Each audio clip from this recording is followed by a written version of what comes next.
မြန်မာနိုင်ငံအပါအဝင်ကမ္ဘာတဝန်းက INGO, NGO နဲ့ CSO အစရှိတဲ့ရပ်ဖက်အဖွဲ့အစည်းတွေမှာ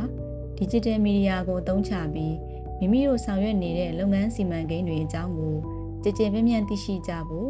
information တွေဖြန့်ဝေနေကြပါတယ်။ဒီလိုမျိုး Digital နည်းလမ်းနဲ့ဖြန့်ဝေတဲ့နေရာမှာ Video Content တွေဖန်တီးခြင်းကအရေးပါလာပါတယ်။ဒီသင်တန်းမှာသင်ကြားမယ့်အကြောင်းအရာတွေကနေဗီဒီယိုထုတ်လုပ်ခြင်းဆိုင်ရာလုပ်ငန်းစဉ်တွေကိုထက်ထဲဝင်ဝင်သိရှိလေ့လာနိုင်မှာဖြစ်ပါတယ်။ဒီသင်တန်းမှာဗီဒီယို project ကိုကင်တွယ်နိုင်ဖို့လိုအပ်တဲ့ skill တွေကို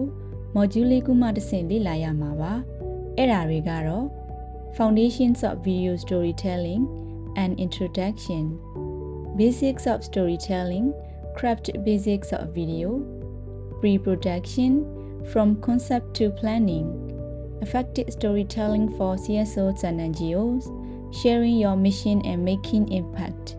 အစရှိသည်တို့ဖြစ်ပါတယ်။ Empowering CSO with Digital Media Skills သင်ခန်းစာတွေကို Pre-assessment, Post-assessment တွေတက်တက်ကြွကြွနဲ့ဖြည့်ဆို့ပြီးလေ့လာဆန်းစစ်လိုက်ရအောင်ပါ။သင်ခန်းစာတွေကိုပြီးမြောက်အောင်တက်ရောက်သူတိုင်း CSO Academy ကပေးရမယ့် certificate ကိုပါရယူနိုင်မှာဖြစ်ပါတယ်။ကဲဒါဆို CSO Academy Online Learning Platform မှာသင်ခန်းစာတွေကိုခုပဲလေ့လာလိုက်ကြရအောင်။